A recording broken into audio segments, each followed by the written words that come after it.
The Norwegian royal family and the Targaryens from Game of Thrones have one thing in common. Not the dragons part, sadly, though Netflix has alleged that there are troll skeletons under the king's residence. No, what the Targaryens and the Norwegian royals have in common is that when one is born, the gods flip a coin. And on the one side, you get our current Crown Prince Håkan, who has proved himself a solid, if somewhat unremarkable, heir to the throne.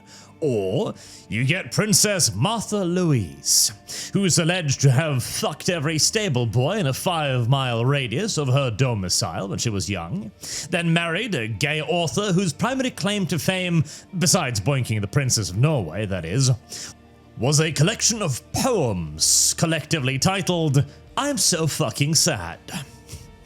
But unwilling to live entirely off her husband's non-existent income, Martha also founded an angel school, where she taught people how to talk to angels.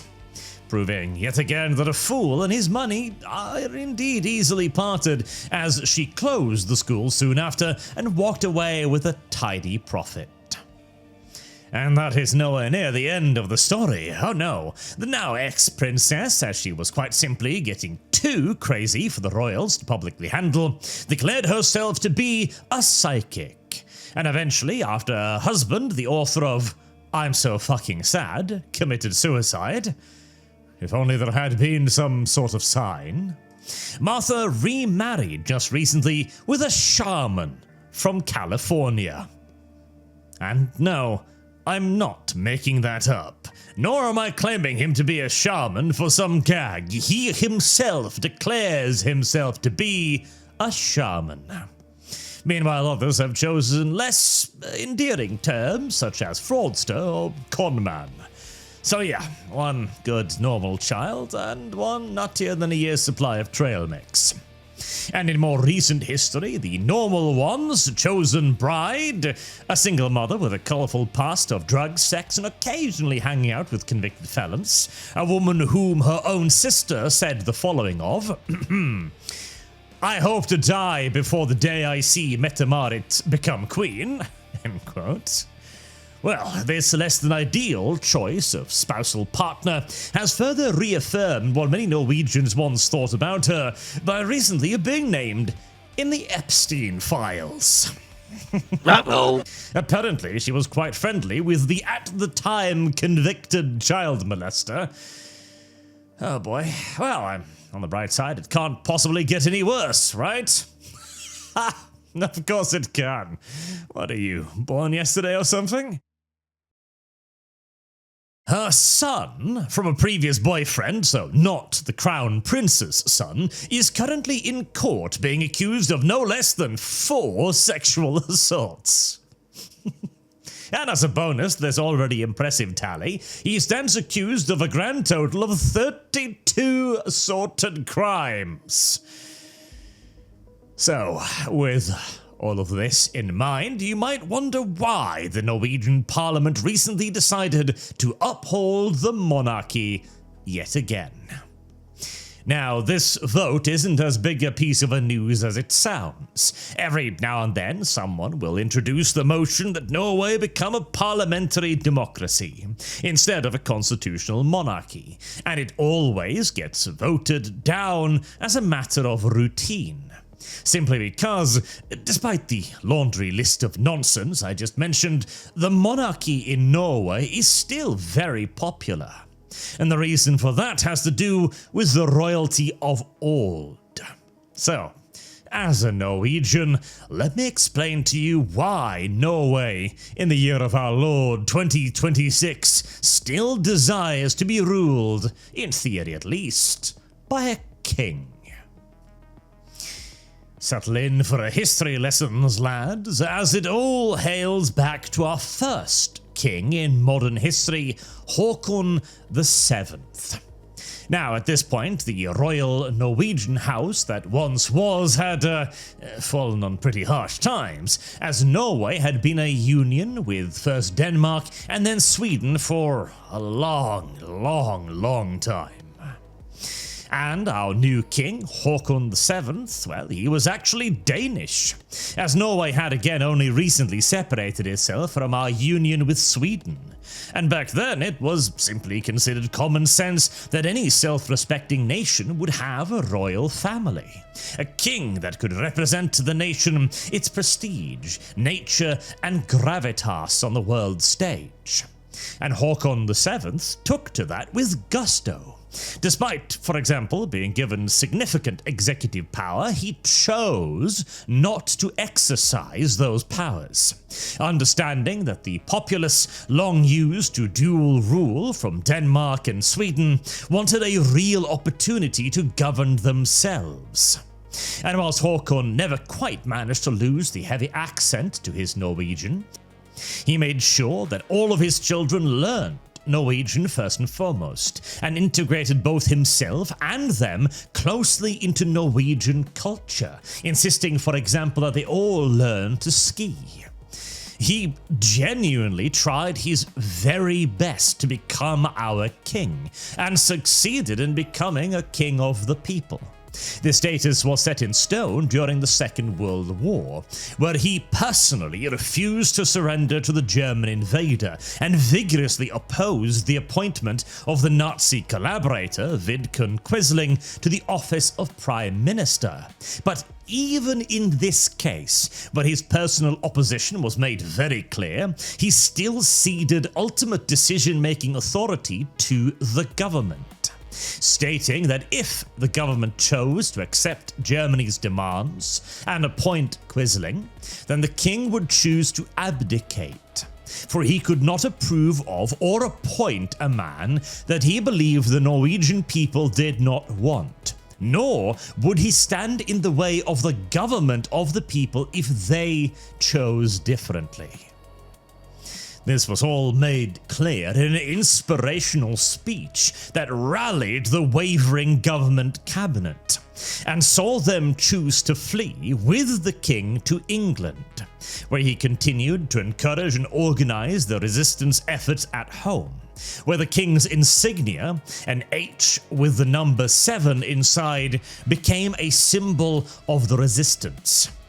When the war eventually ended and the king returned, he was the people's king, well and truly, the monarch that had stood with us in our darkest hour. And his son and heir, Olav V, would continue to build upon that legacy. He was even more of a man of the people than his father, and was an active and eager participant in Norwegian sports such as skiing. And like his father, he took a near completely passive role in politics, even eschewing royal privileges. He drove his own car rather than have a driver, and he drove it in the public car lanes like everybody else, despite his right as a royal to use the bus lanes, where only public transportation was allowed. And in 1973, he guaranteed the future of the monarchy in Norway for 100 years with a single photo. See, in 1973, the country was in the midst of an energy crisis, one of fuel at the time rather than electricity. No one had any gas to drive their cars, or in many cases, means to heat their homes, and people were genuinely starting to panic. And then the image hit the news. The king on the tram, letting his own car stay back at home, with no bodyguards and in complete public with his skis. He was going to enjoy an evening on the slopes, offering, of course, to pay for his ticket as well. It was the kind of PR stunt that politicians dream about. So successful it was that so long as records of this picture exists, the monarchy will exist as well. And it was so successful precisely because it was not a PR stunt. Olav was just that kind of man. And when he was asked later how he dared to go on the tram with no bodyguards, the king simply responded that he had 4 million bodyguards. the entire population of Norway at the time. It's a bit of a cliche to say these days that, someone was truly beloved of the people, etc. But in Olav's case, it was absolutely true. The Norwegian people adored him, and he rarely, if ever, set a single foot wrong. Even when his queen passed away, he never remarried, something he harvested enormous respect for. And if anything, his greatest PR scandal was when he questioned his son, Harald V's choice of wife. For Harald had selected a commoner to be his bride, and Olav was not so sure that was at all appropriate for the prestige of the country. As Olav was very old school. As a king, he was masculine and authoritative, and firmly believed that the royal house had responsibilities to the people that superseded any and all private desires. But the public was behind the marriage, and as the then Prince Harald also promised never to wed unless he could get his chosen bride, the king relented. And, to be fair, Harald's choice, Queen Sonja, proved to be an excellent match, as she was hardly some random off the streets. She was a well-bred lady of the old kind, and as Harald took over from his father, he ruled in much the same way. He never became anywhere near as influential as his father, but he responsibly guided the monarchy into an age of modernization. And that, of course, is where the problems began. Turns out, Olav was right. You give an inch, and you will, eventually, lose a mile. And I'm not even blaming King Harald. I quite like the man. He's far too progressive for my taste, and that has had nothing but negative consequences for the royal household. But I absolutely believe he means well.